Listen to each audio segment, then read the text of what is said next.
She's received visiting appointments at Harvard, Iowa, FU Berlin, Munich, Canberra, sort of around the world. And she's the Chief Academic Officer at the UK National Holocaust Centre and Museum.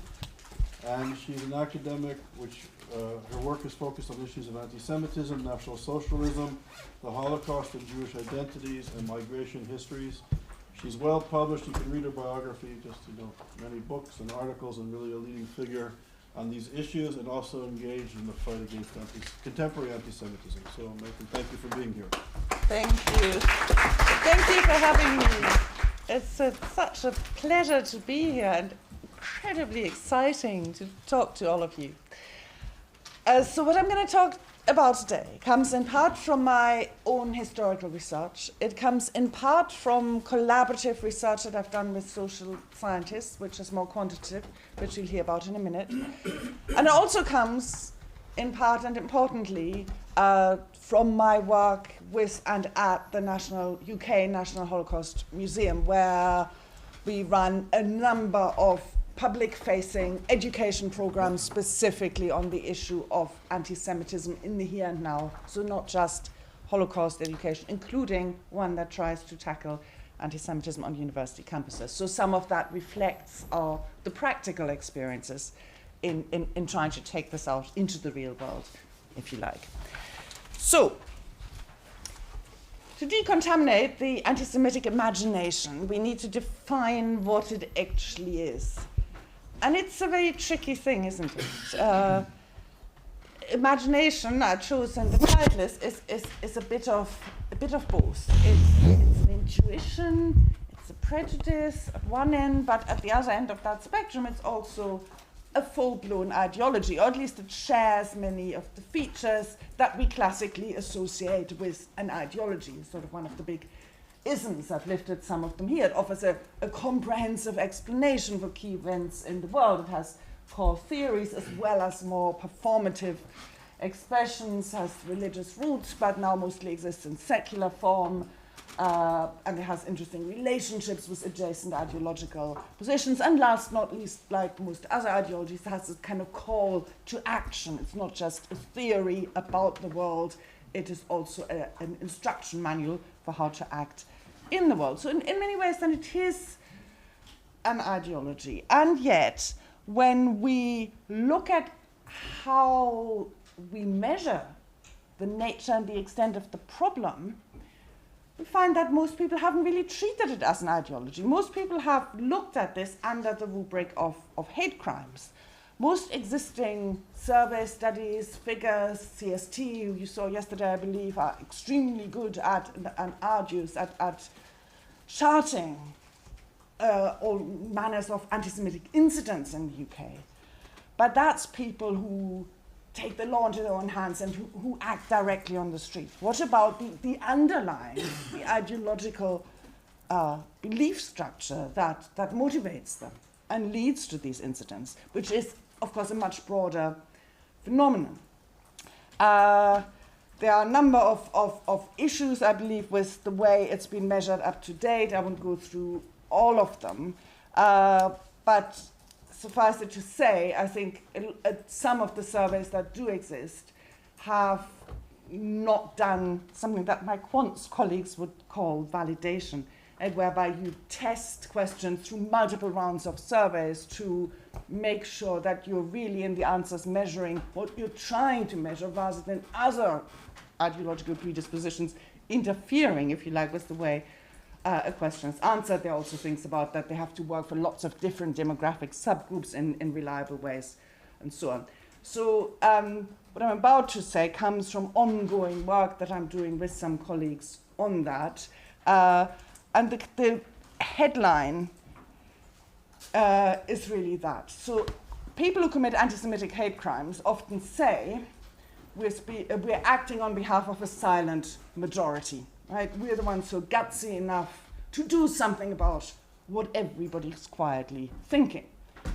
Okay, that's a kind of typical perpetrator excuse, but we wonder, maybe there's some more truth to that. And what we found alarmingly suggests that there is quite a lot of truth to that claim. So that the anti-Semitic incidents are the tip of a much, much bigger iceberg. So from the ongoing and not yet completed work, provisional findings is about 20% of UK citizens we've surveyed across lots of different demographic groups, different levels of educational attainment, different ethnicities, etc. About 20% tend to agree with some of the questions or statements. We have the questionnaires, we use the statements, and then you agree or disagree or slightly agree and so forth. Agree with statements such as Jews control the media, Jews are driven by profit, Jews are more loyal to Israel than to the country in which they live, and so on.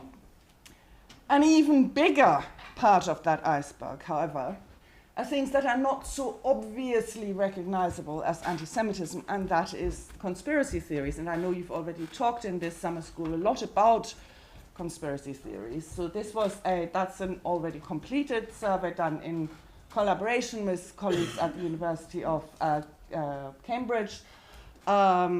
Big international comparative survey on belief in conspiracy theories, in which we found that over 50%, 52% to be precise in the UK, of the voting population believe in at least one conspiracy theory. So this is not a marginal thing, this is not a majority belief, this is now the majority. The majority of the voting population in this country. Now, not all of these, most of these don't mention Jews. Most of them follow the basic template of anti-Semitism. So most of them are predicated on the belief that there's some kind of shadowy cabal, globally networked, that control world affairs in some way. They're not visible, they're not in the public limelight, they pull the strings in the background, that figure of the puppeteer. And that is the pattern of most conspiracy theories that are readily consumed and repeated, in part through social media, but not just, by a big part of the UK population and across the political spectrum. To qualify that, some of them aren't like that, some of them are plain silly. Lady Di is not actually dead, but she's secretly living on a desert island somewhere, whatever. That is also in there. But that's not a reason to relax, because we've also found that the best predictor for people believing in a conspiracy theory is that they already believe in another one. So the kind of cutesy, harmless ones are also kind of entry drug, if you like, into this world of conspiracy theory thinking that takes you in this direction. So if that hasn't worried you enough, I would argue that there is an even bigger problem. That's the murky ocean. My metaphor is getting a bit strange. Yeah, I know. The murky ocean under the iceberg, I've called it here.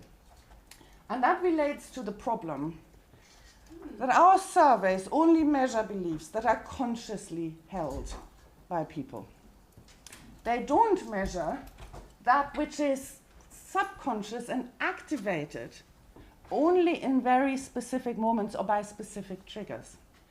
And we find this to be particularly true for anti-Semitism. One person, not me, I've just read about it, did a very interesting study in Greece, interviewing football fans. They're going into football match, and the researchers are standing there with their surveys. They're asking people standard kind of questions about anti-Semitism, and they find that, I forget the exact figures, something like 10-12% hold vaguely anti-Semitic beliefs. The game itself has nothing to do with anything Jewish. It's not, no Jewish players are involved, no team from Israel, nothing. It's just a football match. That team then loses, and the researchers repeated the survey when the same fans are coming out of the stadium. They're now angry because their football team has lost. And the rates of anti-Semitism have more than doubled in the space of 2 hours. Wow. That's the problem, right? That if you ask people in a calm state and also under conditions of observation, right, they give that sort of normal, reflected, calm view, and when they're angry, the picture really changes. This is something that I think we need to take very seriously, because it is also something that I've found in my historical research on Nazi Germany to be very true.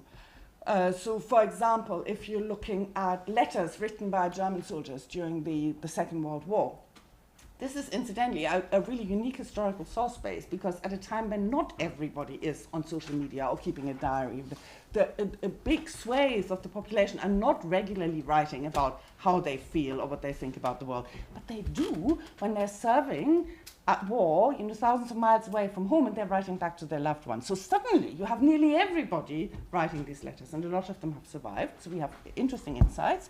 Same is true for the First World War. So the first really striking finding with that is that levels of anti-Semitism don't really change between these two wars. Never mind the Nazis. German soldiers occasionally make anti-Semitic remarks just as often, or more accurately as rarely, in the First World War as in the Second. What is also true is that in both wars, so Nazi propaganda by that measure has had very little effect. What is also true in the letters is that when they do, it's always when something has gone wrong. And it could be a collective thing. We've lost this battle, there's a problem with military supplies, it's always the fault of the Jews, and then they go on this kind of murderous rant. Could be a purely personal thing. My father's business is in trouble at home, or my fiancé has left me in run of assembly, it's the fault of the Jews. So it's that same thing, that the anger, the frustration, leads to this anti-Semitism suddenly bubbling up, and that's something that's very hard to measure accurately. Okay. One other example of that, then I'll move on to my next point. This is a colleague who wrote a very interesting book based on the diary of a German fairly ordinary bloke, but who rather uniquely wrote in his diary every single day from the late 1920s until shortly before his death in, I think, the late 1970s. And again, this is something where anti-Semitism is not really part of the story. It is almost entirely absent. It's not a topic. And he talks about politics, talks about his beliefs and positions himself vis-a-vis liberalism, vis-a-vis conservatism, anti-Semitism be on that spectrum. But every time he's angry about something, suddenly come these rants. And again, they do not increase during the Nazi years. They occur, but they occur before, right? What the Germans find so repugnant and dangerous about the Jews is their elaborate and immoral business conduct, right? So this is in the context, his business got into some trouble, so he's blaming the Jews. And then, 1977, he's getting upset about the fact that there are too many, in his view, Turkish guest workers moving to Germany. So that triggers a general kind of anxiety about foreigners and cosmopolitanism, and suddenly, there's the rant where he comes pretty close to justifying the Holocaust. The Jewish influence back then represented this grave threat, and then he doesn't want to excuse the inhumane implementation of the final solution, like only the implementation was wrong. But the pattern, right, I think is pretty clear what I'm trying to say. Yes, it's an ideology, but it's also something slightly different, because it exists in this murky subconscious realm, and people always reach for it when, at this moment of frustration, when they want a ready-made explanation for something that makes them angry. And that seems to be how anti-Semitism works in the minds or the psyches, if you like, of most, I would argue, most of its adherents. Not the professional ideologues, not some of these writers we've been hearing about, but in terms of the popular resonance of this ideology, I think this psychology is pretty crucial. It also, I think, explains how anti-Semitic mobilization in the present works. It is not so much about, organizing big anti-Semitic parties, gatherings, organizations. It's something that works with this idea that it's, this subcutaneous thing. I've called it on this side the silent dog whistle. I will say something about the left in a minute, but starting with the more obvious ones on the far right. It is almost a cult that you don't need to state it explicitly. You have these little codes, you have these symbols. These codes are incredibly easy to crack. By now probably everybody has figured out what 1-8 and 8-8 stand for, and yet they are scratched into school benches throughout the UK by young people. They write Heil Hitler, they write 8-8. But there's something seductive about this, we kind of all know we're talking about. We're part of this, wink, wink. Right? So it's that kind of, it's not an open discourse so much as the kind of winking, come on board, be part of this initiated group. They exist obviously on social media a lot, but they also exist on our streets. I just talked about the carvings of pupils in schools that we worked with, but also they appear, of course, on our streets. That, by the way, is the 9/11, obviously relating. Actually, it's an interesting conspiracy theory because it relates to the Jews were responsible for blowing up the Twin Towers, but also if you flip it around and read the date in the British way, it's the anniversary of the November pogrom that was smeared on the wall of South Hampstead Synagogue in London, one of the big modern Orthodox synagogues in the capital city. Okay. Another way of mobilizing this kind of subconscious or semi-conscious underbelly of anti-Semitism, which is, I think, more typically associated with the left, is this use of emotionally very punchy imagery that's, often presents itself as being kind of cool and a bit hip and a bit countercultural. So this, I'm sure many of you've seen, a graffiti in London is now finally being removed, but we became very famous because Jeremy Corbyn came out and said this great thing. It's so, the evil exploiters of the world playing Monopoly on the backs of the repressed masses. But then if you start looking closely, there are dozens and dozens of anti-Semitic codes in this image, not to mention the somewhat caricature big Jewish noses of many of these individuals.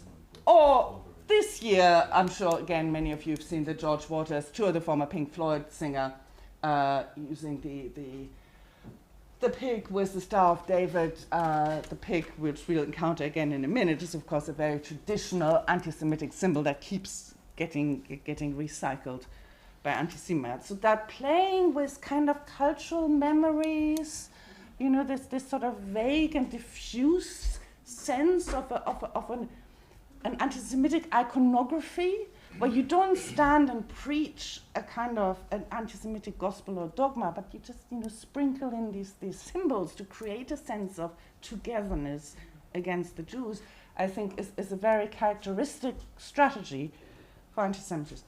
So if we understand it in that way, how can we tackle it? And how can history help with that? Okay, so first of all, simply in terms of explanation, a very interesting historian of anti-Semitism in the early years of the Nazi regime, so pre-Holocaust in Germany, Michael Wild from Berlin, wrote an influential book a few years ago in which he defined this notion of anti-Semitism as self-empowerment. He looked at spontaneous anti-Semitic violence in Germany before 1939. A lot of it very grassrooty and in small communities. And I think that was important for two reasons. One is simply to make it clear that our image of of Nazi anti-Semitism in particular is very top-down, right? Everything was organized by the state, everything comes from Berlin, blah, blah, blah. In fact, you see before the November pogrom, before Kristallnacht, an awful lot of this stuff already happening at the grassroots, local things. Key thing were these marches of shame, so-called race traitors. Misogyny seems to be, just as an anti-black racism, a really key rallying cry. Right? So it's usually a Jewish man and a non-Jewish woman who are accused of having had sexual relations, and they then march down the village high street and they have to carry these signs, and people spit at them and throw things at them and kick them as they walk past. And that was very, very popular in German communities in the 1930s. But the other part of Michael Wild's argument is this idea of self-empowerment, that people enjoy this because they feel, a bit like the perpetrators today, the ones who say, I'm gutsy enough to act on what most people only think, right? That idea that you make yourself significant. It's a way of escaping from a sense of insignificance, right? By calling out this evil influence that Jews have over the world. I'm the avant-garde. I've seen through the conspiracy, fighting against it. That's part of the emotional attraction of anti-Semitism, why I think it has such a strong performative aspect. And then as now, this example is from London in 2019, where a lot of these graffitis appear, but it's not specific to that year. In fact, even worse, the following year with COVID.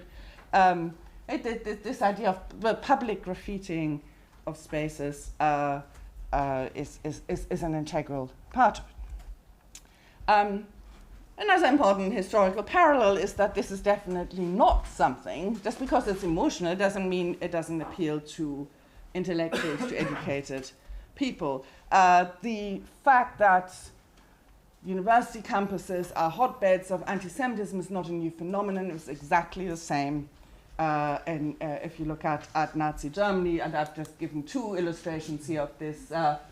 One, the last three elections in Germany, 30%, roughly, of Germans voted for the Nazi party, but 60% of university students did. If you bear in mind that as a percentage of the population, of course, university students in those days were a much, much smaller, much more privileged segment of the general population. It's basically like you're only looking at Oxbridge. You have double the support for the Nazi party than compared to the general population. That tells us something. Another illustration, the Wannsee Conference, as I'm sure you know, it's the conference where the final solution officially becomes policy of the Nazi state, so the systematic mass murder of 6 million people. It's decided in one morning over breakfast. 15 participants, so Nazi grandees are there. They're not thugs either. With one exception, I think they all had university degrees, and more than half even had doctorates. And again, in that period, highly unusual level of educational attainment. I don't need to tell you about what's happening today. I've got some examples, headlines here from what's happening in the UK, but that's not a specific phenomenon in the UK. You all know it's very similar, I'm sure, in the university environments that you're operating in, certainly in the US and Germany, etc. You see a very, very similar trend of an increasingly bolder anti-Semitic culture on campus. So that's always been the case. So what do we do with these historical parallels? The pic I mentioned earlier, this incidentally is on the stone carving at Wittenberg Church, which was the church where Martin Luther started the German Reformation by nailing the famous theses on the wall. It was also there for the centerpiece of the gigantic celebrations for the 500-year anniversary of the German Reformation, and the whole place is still full of these anti-Semitic stone carvings, including this one, with Jews suckling from a pig, a very common trope all over Europe in the Middle Ages and the early modern period. The Jew sow is a very popular meme on lots of social media. There's one example of it over there. But I think it doesn't just illustrate that these tropes are recycled over very long historical periods of time. It also gives us a really useful way to tackle them. I think, as we mentioned earlier, it's incredibly hard to tackle conspiracy theory thinking by factually correcting it. In fact, that can often be counterproductive. Some of the schools we work with have tried it. They've done these they call in this country bright days, so they're not the normal curriculum, but they tackle a particular challenge. It could be drugs or sexual health. One school did one on conspiracy theories, and they did little surveys before and after, and they found that after they spent a whole day explaining why it was so bad to believe in these conspiracy theories, which are so obviously wrong, more of the kids believed in conspiracy theories than they had before the event. And so it doesn't work. Pedagogically, simply saying, here's factual proof that this can't be right. Most people who believe in conspiracy theories believe in mutually contradictory conspiracy theories already. Logical coherence, as previous speaker was saying, is not a hallmark of conspiracy theory thinking, so you're not going to get very far with trying to factually correct them. I think what we need to do is recognize how emotionally rewarding and attractive anti-Semitism can be, and then spoil the nice taste of it for people. And this is one way that we found in our programs to be quite effective. Because people think that this is kind of hip and trendy and new.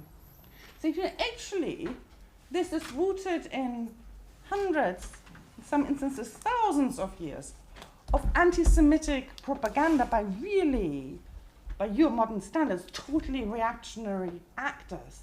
A lot of people, I don't want to be that. I don't want to be some sort of crazy medieval Christian crusader. Or even better, I don't want to be a Nazi. This doesn't work, of course, with your hardcore neo-Nazis, but it does work with your well-meaning lefties who think they're very anti-racist, except anti-Semitism not a form of racism in their view, blah, blah, blah, blah, blah. Pointing out that this is one of the most popular anti-Semitic memes online. I'm sure most of you have seen it. It exists in tens of thousands of different variations. If you haven't seen it, Google the Happy Merchant, and you'll see all the variations, lots of animated ones. This happened to be one about the coronavirus, it's the Jew flu, but the Happy Merchant comes up again and again, and he looks exactly like caricatures of Jews in Der Stürmer, the premier Nazi propaganda magazine. And pointing out these parallels, we find that a lot of people then suddenly say, we don't say therefore this is bad. We say, look at that, does that strike you? Anything here? I don't want to subscribe to that.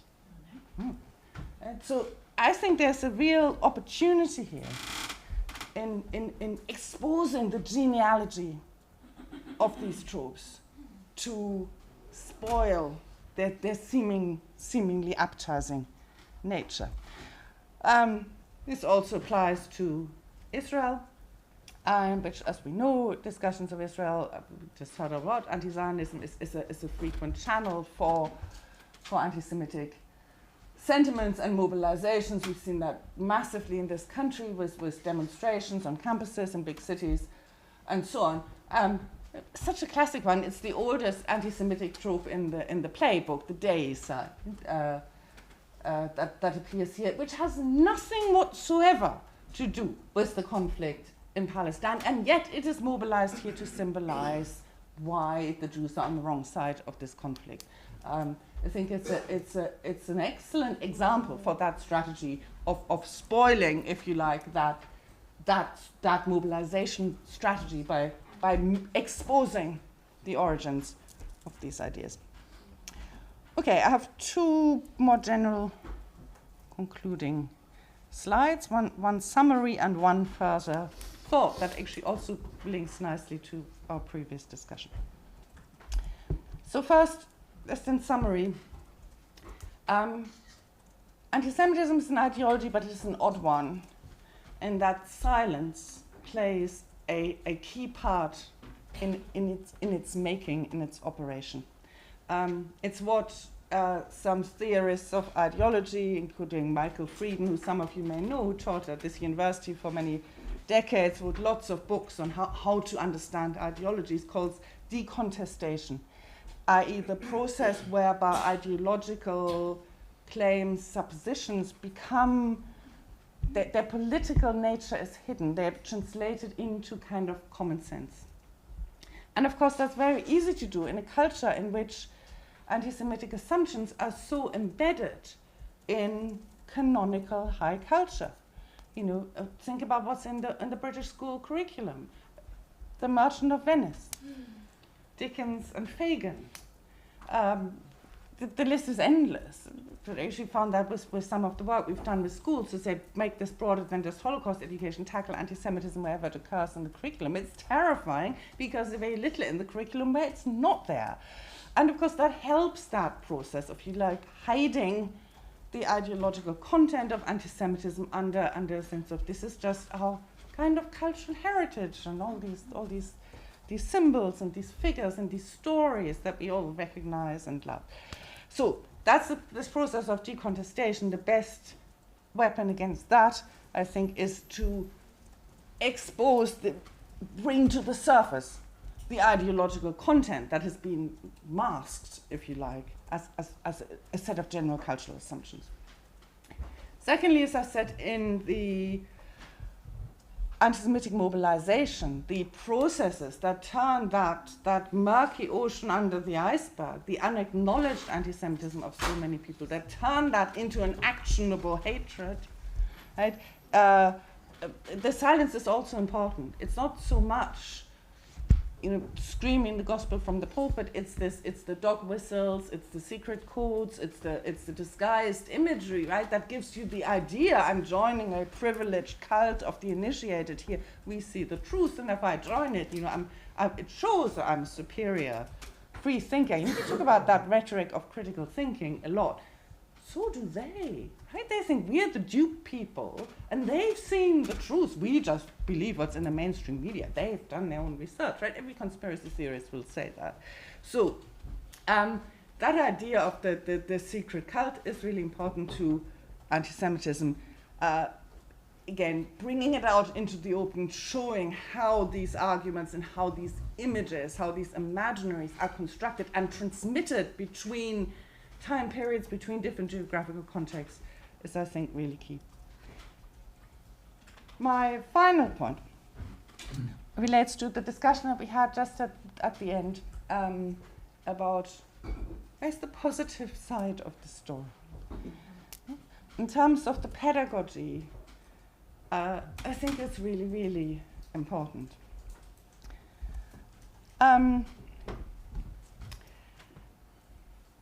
Having done an awful lot of Holocaust education in my life, and also I've worked on mechanisms and the strengths and weaknesses of what we currently provide in terms of Holocaust education. I've written on the problem of how photographs are used and misused in Holocaust education, in well-meaning museums, TV channels, etc. Lots of things wrong with it, but nevertheless, it has traditionally been seen as the key weapon against anti-Semitism. To be perfectly honest, I think on its own it does not work. It's increasingly a strange historical episode from the distant past, which, especially for young people now, does not relate to their present. The UCL Institute for Holocaust Education have done a study of what young people think about the Holocaust. The three main problems that come out of this: first is the problem, who was responsible for it? Hitler, nobody else. Who were the victims? German Jews. The pan-European nature of it is completely forgotten, because we've made into such a German story, right? The German bodies are done, therefore the victims must have been Germans. And the third one is that everybody misdates the Holocaust, but nobody thinks it was more recent than it was. Everybody is pushing it further back in the past. Some kids think it happened in the First World War. Something happened in the 19th century. Something happened in the 18th century. This indicates something, that it's becoming an increasingly distant history lesson. We see these strange, grainy black and white pictures, and you know why they're black and white. They look really antiquated, right? It's becoming a sort of medieval pogrom in people's minds. So that's a challenge. However, and that relates to my first image, I do think talking about the Holocaust can be incredibly important in terms of the beginning of a process of educating people about the dangers of anti-Semitism, to create the emotional buy-in. At the Holocaust Museum where I work, we work a lot with Holocaust survivors. We have a survivor on site practically every day. We also work with recordings. We have interactive testimony recordings with voice recognition, all these things. I use some of these clips in programs that I deliver on university campuses to challenge anti-Semitic prejudice amongst academic staff on campuses. At the very beginning, I don't use the clips where the Holocaust survivors talk about the Holocaust itself. I use clips where they talk about anti-Semitism they experienced before the Nazis, so not just in Germany, but also in Poland, in Ukraine, and so on, and anti-Semitism they experienced after 1945 in those same countries. That immediately establishes, this wasn't a historical one-off. The Nazis capitalized on a well-established pan-European tradition of polite, acceptable anti-Semitism, and it didn't end in 1945. Hearing that from a Holocaust survivor means you have the audience on side, at least for that moment. A very few people, takes a really hardcore neo-Nazi, don't care.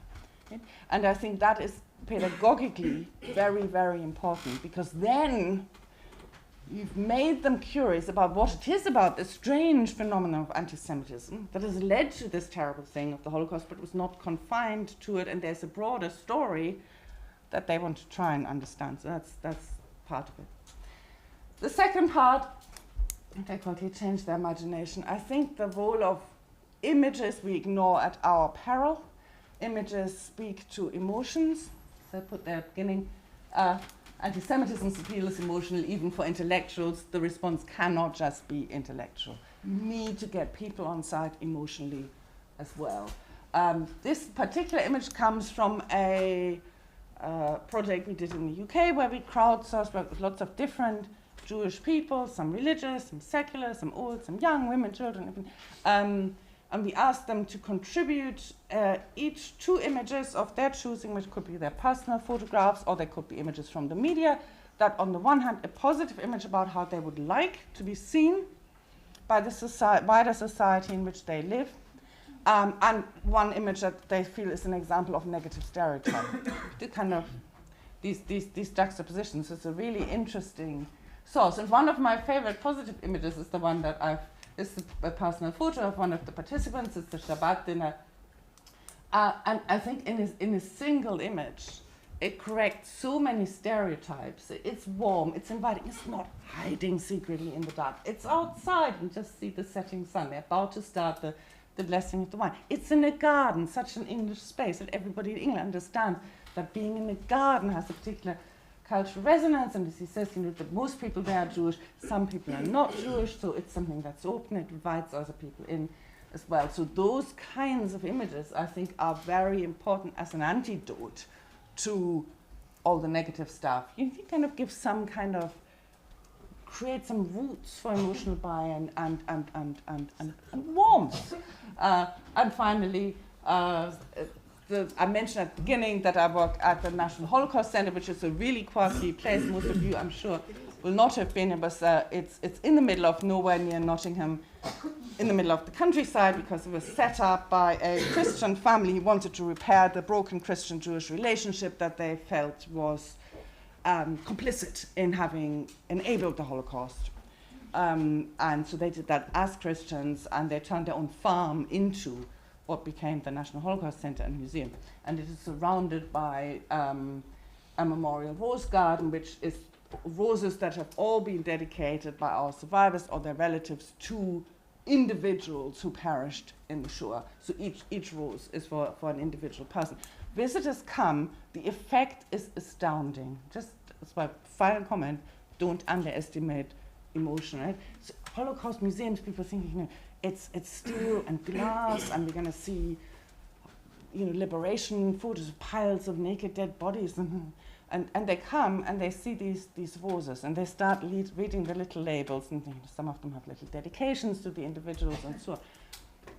People are incredibly moved, and again, are on your side and are much more willing to listen to what you say to them, as we do about contemporary anti-Semitism. We call it the velvet glove around the iron fist of the message. Thank you very much.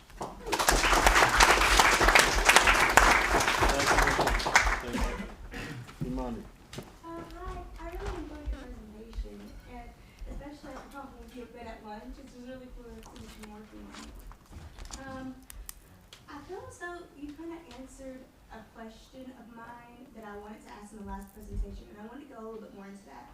So, it seems like you were talking about you could combat anti-Semitic tropes that are seeming like trendy and like up and coming by linking them to socially condemned affiliations such as like Nazis or like Christian anti-Semites and stuff like that. Do you have a way of doing that is, or do you have any suggestions for doing that in a way that is as pervasive as like the meme culture or like maybe even some of this propaganda stuff that we're thankful of, like meet this force head on? That's an excellent question and a really tough question. Yeah, it's even taking into account the note that I ended on, the importance of creating positive images, positive feelings around this.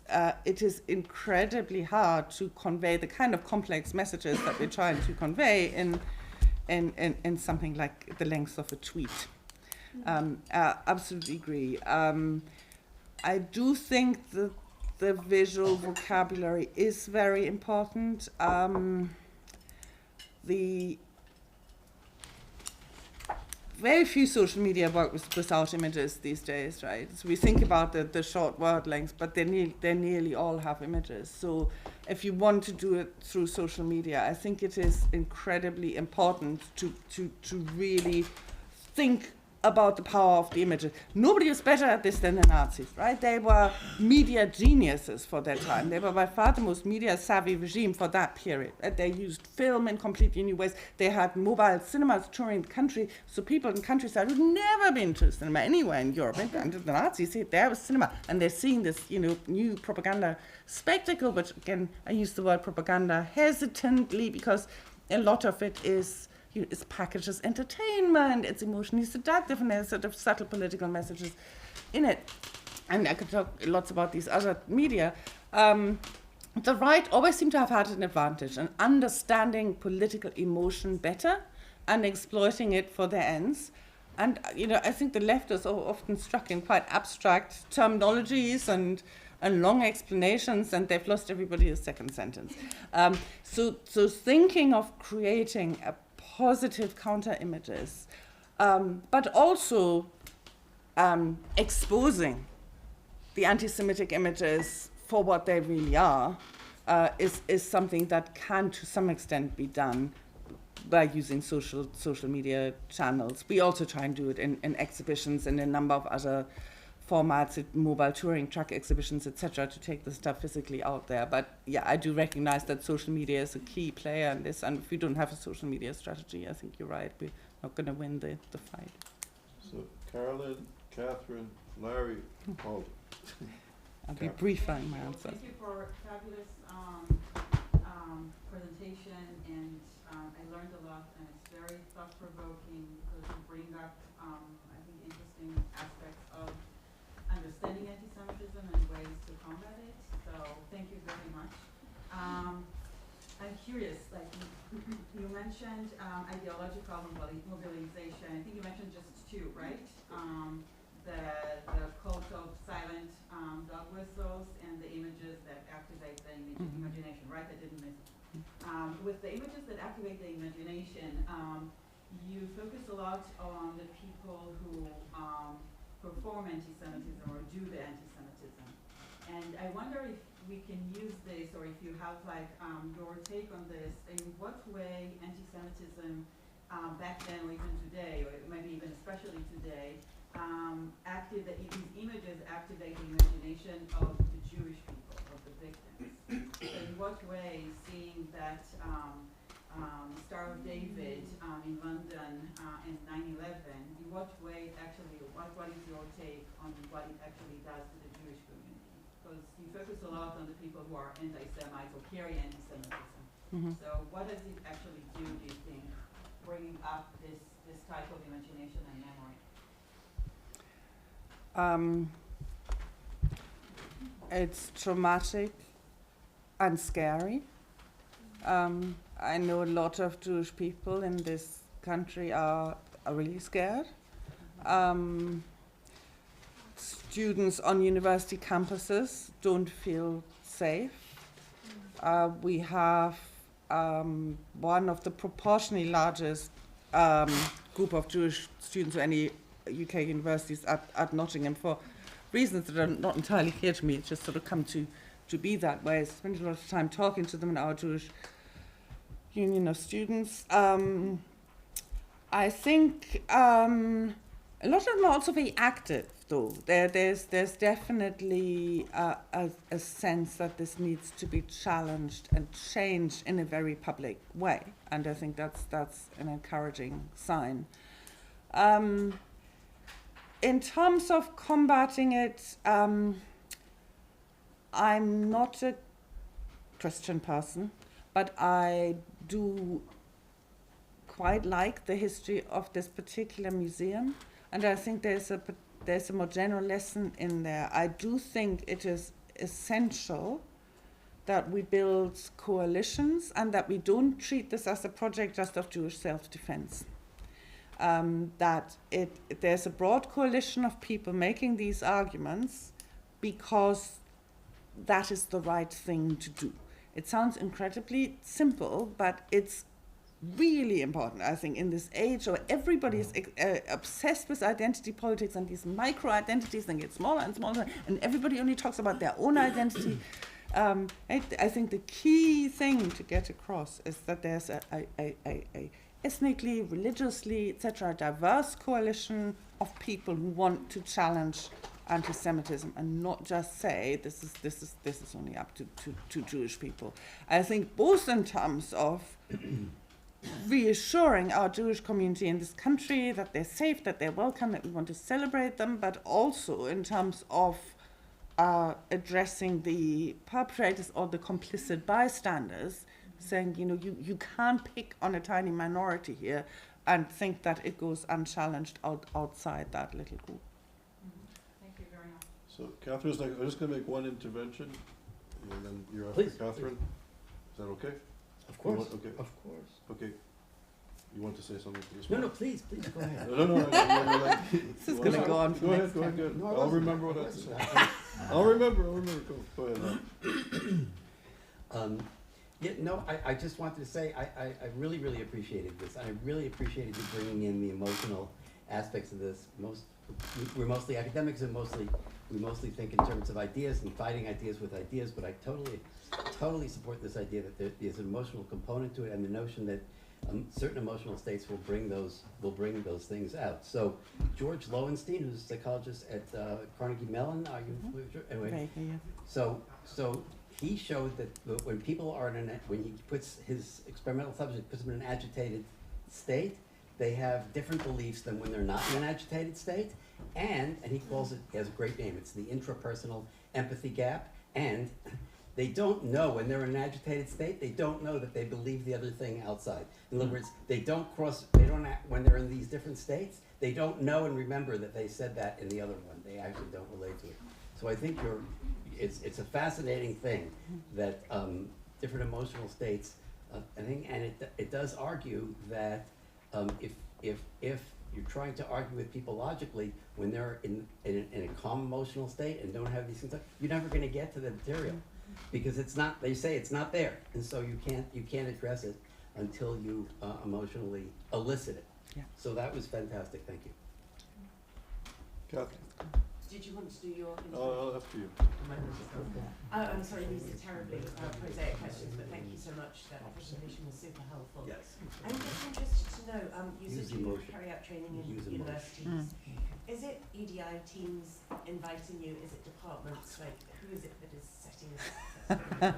Good question. Mostly it's lots of people slamming their door in my face, saying there is no such problem on the campus, go away. We've started persuading a couple of universities, so we're still we're just starting the second one, so each university will be multiple meetings. We deliver everything face-to-face. Honestly, I think that the face-to-face interaction is much more powerful. It also, I don't want to record any of it because I want people to, I want to draw out as much of the awfulness as possible because as you mentioned, draw it out, you can't challenge it. Right? So I don't think it's going to work online, which makes it very time-consuming and fiddly to deliver. I mentioned briefly, I think Lord John Mann, who's the UK anti-Semitism advisor, he's done a lot of great work at alerting universities to this problem really over the last year. He's toured the country and talked to every single vice-chancellor in the UK. badgering them about this problem of escalating anti-Semitism on university campuses. So that has helped us a little bit in then opening the door towards saying you need to do something about it. Let us trial our program on your campus. But that's really as far as we've got at the moment. But we do before and after survey of the program, and we have really, really encouraging results. Now, what I can't evidence is that this changes behavior long term at the moment. I'll try and do some follow-up stuff, but I certainly have huge jumps in people's ability simply to recognize these more disguised forms of anti-Semitism. I mean, the word Zios, at the beginning, the average, I think, 12% of our people considered that to be an anti-Semitic term. At the end of the program, it's 89%. And that's within 3 hours. EDI teams, I have some of the, so the training we do is either with academic staff or with support staff in relevant roles. So I have done training sessions for EDI people to say, you've got blind spot here, you need to put this on their radar. They're some of the toughest people to work with in that regard. It is possible, I think, to win them over, but it's challenging. Maybe we could talk after. Yeah. It's kind of lucky, I think, that I'm following you in the question because I have a similar question. So I appreciate the pragmatism to this last slide, that these are actions, and that's useful and to me. And I'm also interested in this work with Stand Up to Anti-Semitism on campus. And I don't know if those are like self-selecting groups or you come in like when there's a traumatic event, but so I'm finding, and this is supported too in the literature, like I'm coming at students with like, this is the data from reliable source material, and I want to talk to you about this experience different from your own. But if they are coming in and it has already been politicized for them, I am largely failing in opening them up to conversation.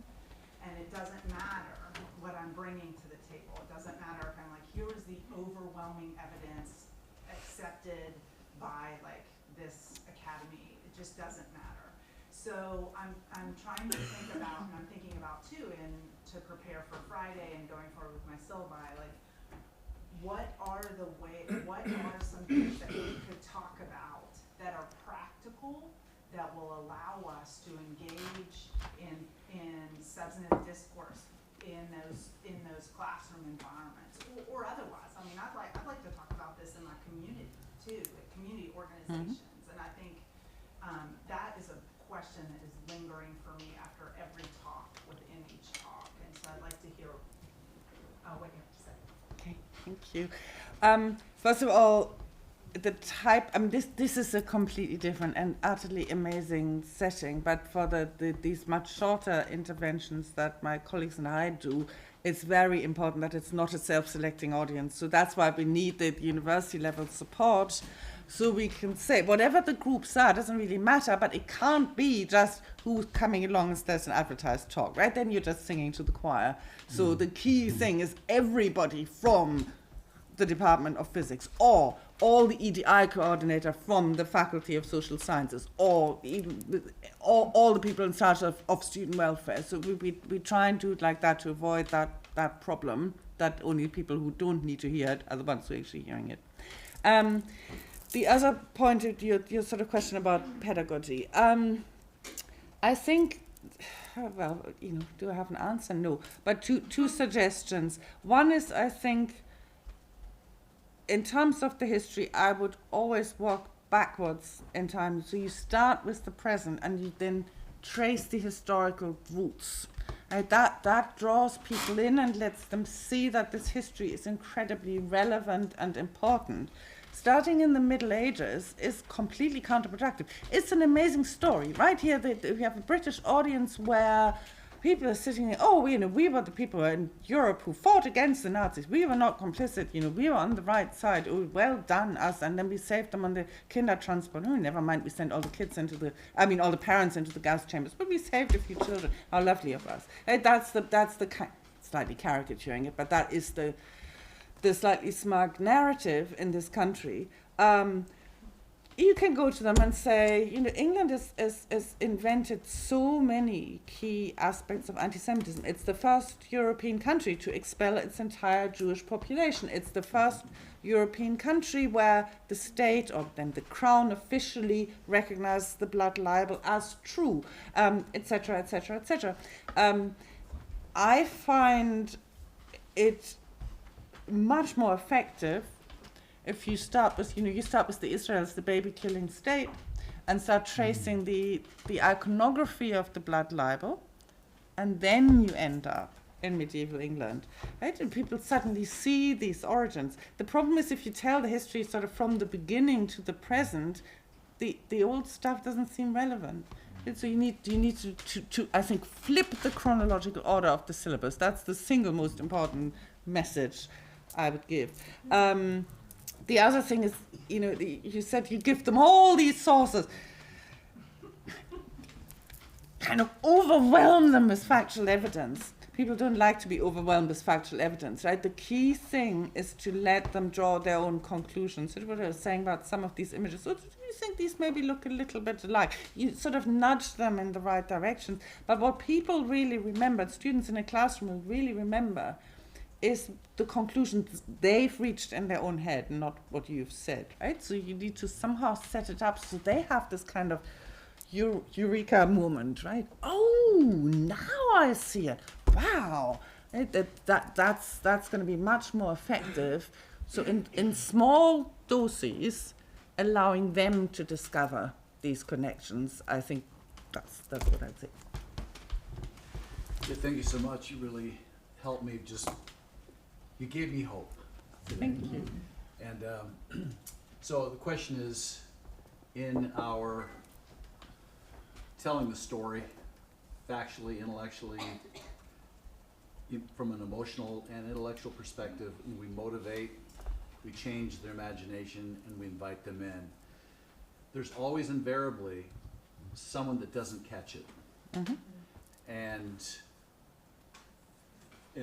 I don't have the answer for that, but could it be that anti-Semitism, because the emotion of fear is so strong in people, fear that the Jews are going to take over America, or force globalism upon us, is it possible that fear is such a strong emotion that anti-Semitism is almost like, and I'm not being fatalistic here, but almost like a mental illness, so that some people are just not going to be changed by motivation, change of imagination, or so could we just say for the, and again, the majority of people will listen and oftentimes maybe respond incrementally in the right direction, but there's always that minority that can't accept the message. So sometimes I just think maybe it's just a mental, is that fair?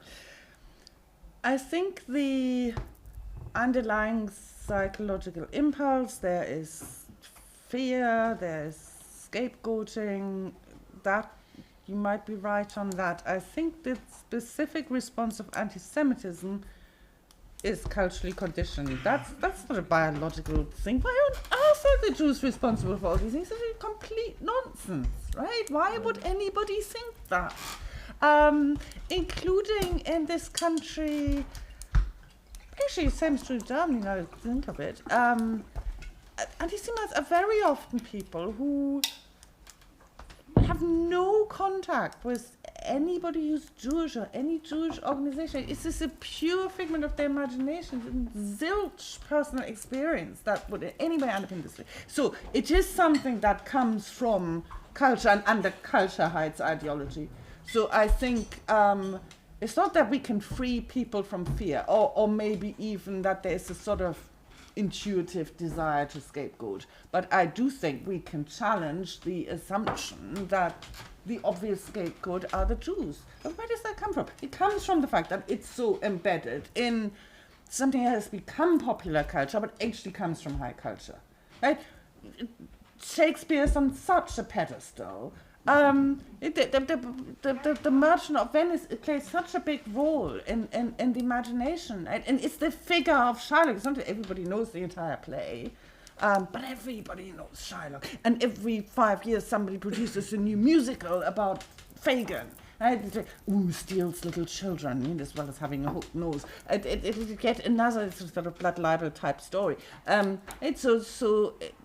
a reason why people reach for anti-Semitism as the answer to that more universal instinct.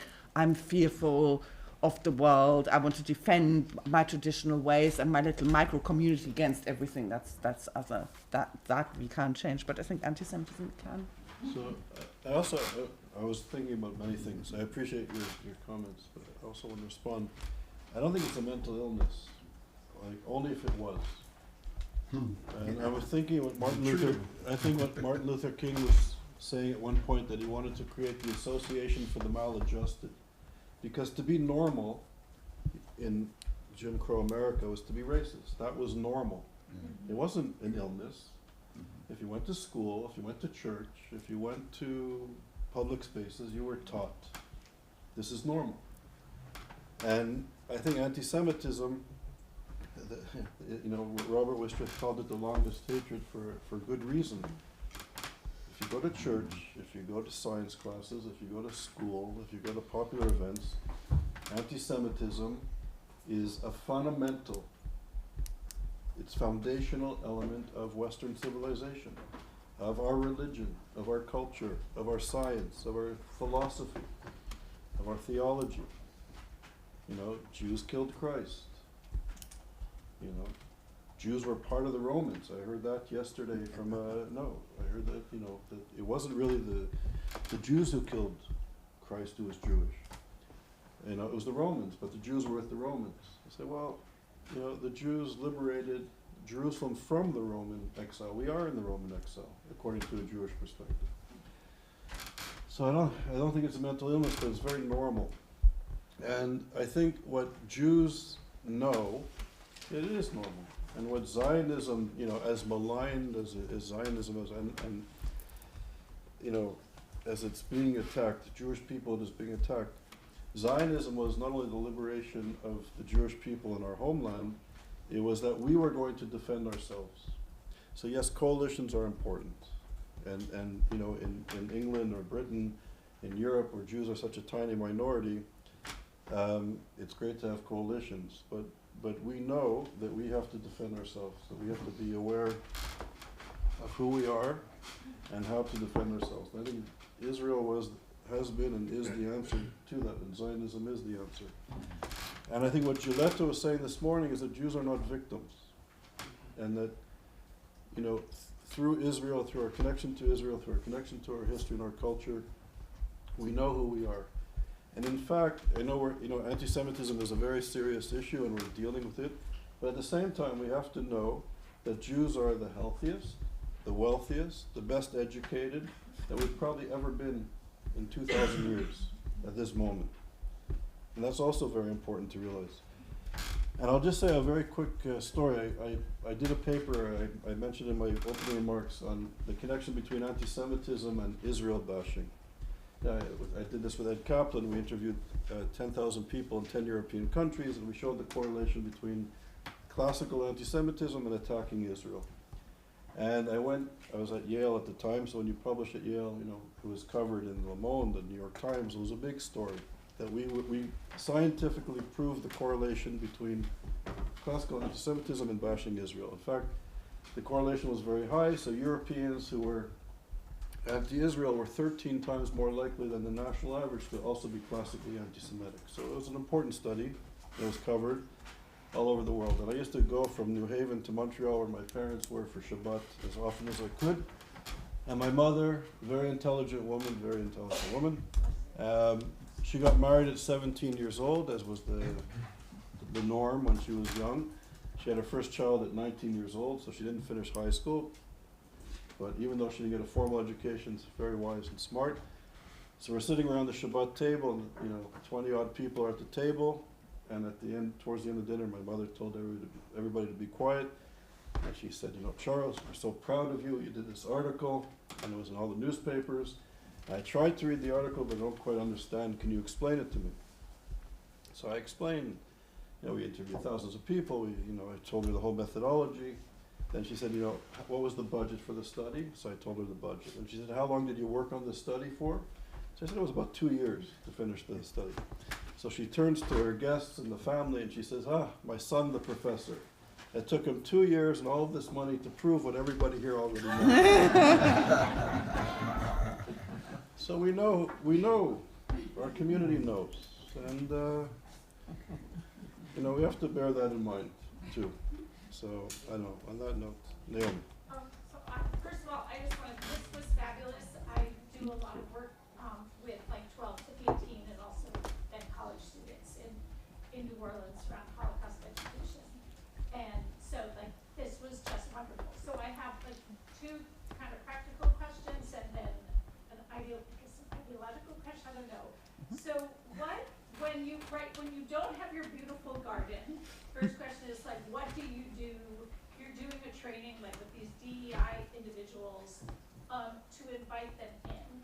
And then the second question, sort of a more theoretical perspective, we've heard like sort of different views on the connection between anti-Semitism and racism and sort of talking about those two things together. It sounds like you predominantly focus on anti-Semitism, but like I went to a great exhibit at the Norwegian Historical Museum where they sort of have these multiple timelines and sort of scenarios for you to think about of different kinds of discrimination, specifically in Norway.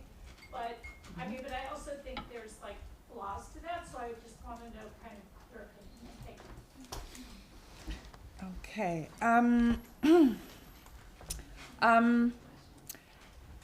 The first answer, I'll just answer very briefly, as I'm conscious of time.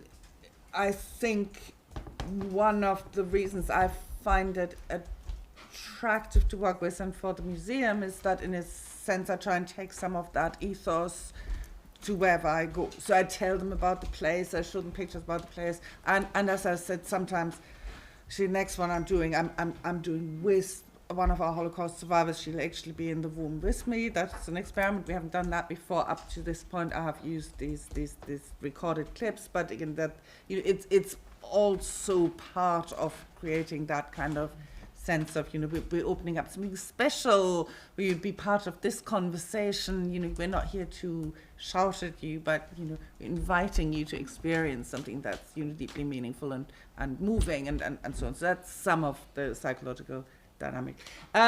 In terms of the anti-Semitism and racism, I think it is incredibly important to get across to modern audiences, especially of the more left-leaning kind, that anti-Semitism is racism, which a lot of them are in denial about. I wouldn't say because of that they're exactly the same. I think there are different varieties of racism, and anti-Semitism shares some commonalities with lots of other racisms, but also has some very specific features. The imagination of the Jews as the racial enemy, as all-powerful, is pretty unique to anti-Semitism, to put it really crudely. And there are endless variations of that, but all of that is built around the idea that somehow they control the world, and they're threatening because they control the world. I mean, the Nazis had in the general plan East the idea to murder between 40 and 80 million people of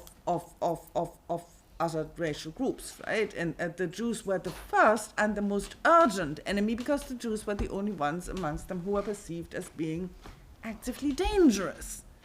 Right? Slavs could wait because they weren't going to do much harm. They were just going to be eliminated later. I think that different threat perception is still a defining feature of anti-Semitism today. Lots of other things anti-Semitism shares with other forms of racism. I mean, the very process of racial othering, of imagining race as an objective category, of dehumanizing the racial other, and so on. All of that, all of those things are commonalities. And there's, I don't want to go into too much detail. There's of course an awful lot of crossover where, both in terms of the specific history of Germany, where out of colonial race science comes a lot of what is then posed as modern scientific anti-Semitism, right? Eugen Fischer, who was one of the scientific advisors on the Nuremberg race laws, was first working in Namibia and developed all these skull measuring instruments working on so-called mixed race children of African mothers and German missionaries, etc., etc. So there's loads and loads of stuff. And then he worked very closely with colleagues at UCL, and his entire collection is now at University College London, because he thought the kind of top eugenicists of the age were British, not German. So definitely loads and loads of commonalities, a shared history of how race is imagined and then actioned, including a genocidal history, the Herero genocide and so forth. But I think we can't say they're all exactly the same. I would always insist on the fact that each racism also has highly specific features that distinguish it from others, and anti-Semitism certainly does. I think, in the words of Deborah Lipstadt, in the imagination of the racist punches down to the African and punches up to the Jew, their imagination. Professor. Yes, thank you so much. You pointed out several times the importance of the university. It's like kind of an epicenter of this catastrophe. Mm-hmm. The Germans, 60% of the German university students vote NSDAP. With all of that, I think it's worth mentioning that there was a small group of German college students operating from June 42 to February 43. Sophie Scholl, Hans Scholl, Inspired the White Roses. The White Rose. Yeah, absolutely. Yeah. Yes. It's a nice connection. Absolutely, and that is partly what was behind the idea that the White Rose should be the memorial Well, rose. everyone here should know about the White Rose. Absolutely, you're quite right. They were non-Jewish German students who were all executed for standing up to Nazi anti-Semitism, and an incredibly inspiring story. Absolutely, I mean, one of the things about academics is that they're more motivated by ideas and idealism than they are by material and practical considerations. That can sometimes be incredibly powerful and inspirational, but when these ideas and ideologies are of the wrong kind, it can also be infinitely more dangerous and destructive than what other people think. So it cuts both ways. I just want to say I appreciate your being so candid in your presentation, and the visuals that you used were quite engaging. Thank you. And just from a personal perspective, I can resonate with the second image right here, because I attended the Shabbat service last Friday night, and I almost want to say that's the same garden. It looks like it, doesn't it? But it looks like it. But This one's in Manchester, actually. I tell you, but I haven't been, I think, the only African American male there. It was such an experience for me, because I had never attended one, and you spoke to that in your presentation about collaborating and building coalitions, and it changed some of my stereotypes, about what it was and what it wasn't. And so I really appreciate your saying that, and I'm a firm believer. The experience makes a difference. The experience makes a difference. Okay, so I'm not a professor, but I am a creative, and we produce documentaries to fight anti-Semitism. And our first one, Resurgence of Anti-Semitism in the United States, how do we get here and how do we stop it? We interviewed someone from the Human Rights Coalition, and they had done a PR campaign to fight anti-Semitism because it had a lot of incidents in New York City, and it was pretty effective in 2019. So I'm wondering if you know of any public relations campaigns that are pro-Israel. You see all these tropes, the negative tropes, you see the propaganda, you see the hate talk. Has there been anything like that is pro-Israel or pro-Jew? And if not, would that be effective? Absolutely. I mean, that's the funny thing about the Jewish conspiracy to control all the media, that the PR is pretty weak for that. Very good question. I'd love to hear more about the example you mentioned, which I'm not aware of. I do think if positive examples frankly, are more likely to be in the United States than here. My sense is that the Jewish community there, in part because it's bigger, with a much bigger country, is more confident in its Jewish identity. A really sad thing, I think, in the UK has been how people are very careful about even sharing the fact that they're Jewish with others. Certainly experienced that amongst some of my students. Didn't really want to talk about it too much, other than to their Jewish friends who they already know to be Jewish, but not the rest, you know. And even if they talk about being Jewish, they tend to stay away from the topic of Israel. We're having a hell of a time to even get our Holocaust survivors at the Holocaust Museum to talk about Israel. Obviously, it's some exceptions. I overgeneralize, but there's a clear caution. So it's I guess, you know, it's not necessarily full-blown fear, though it is in some instances. It is also an idea that you don't want to feed into a stereotype that British Jews are always more loyal to Israel than they are to Britain. So there's a performative patriotism, you know, we're part of British culture, which can take different slithers, if you like, of British culture as its point of orientation. There's certainly a lot of, when the Queen died recently, there are a lot of British Jewish people who made little videos and so on. It, you know, Holocaust survivors especially all got MBEs and OBEs and so on. You know, we met the Queen. The Queen said this is an important cause, you know, and now we grieve for the loss of the Queen.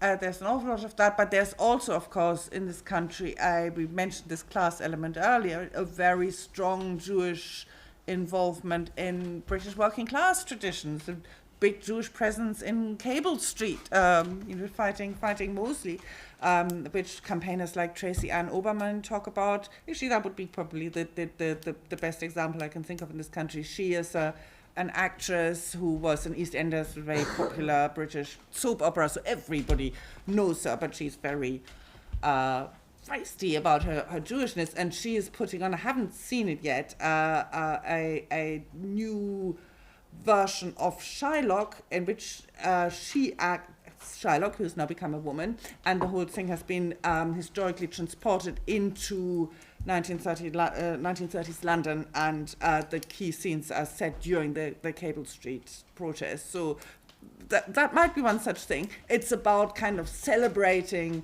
the important and positive and inspirational contribution that Jewish people, especially in the London East End, made to fighting British fascism, but also, you know, as part of working class culture more generally, which I think is probably very helpful in terms of combating a whole number of stereotypes, including the one that all Jews are rich and overprivileged and overly successful. So that would be, I guess, the example that I would come up with in this country, but I'd love to hear more about you sometime. Anybody else? Comments or questions? No? Okay. So on behalf of everybody, thank you so much. Thank you. Thank you. Very, very important work. Thank you. Thank you. So we can take a bit of a break. We have the break.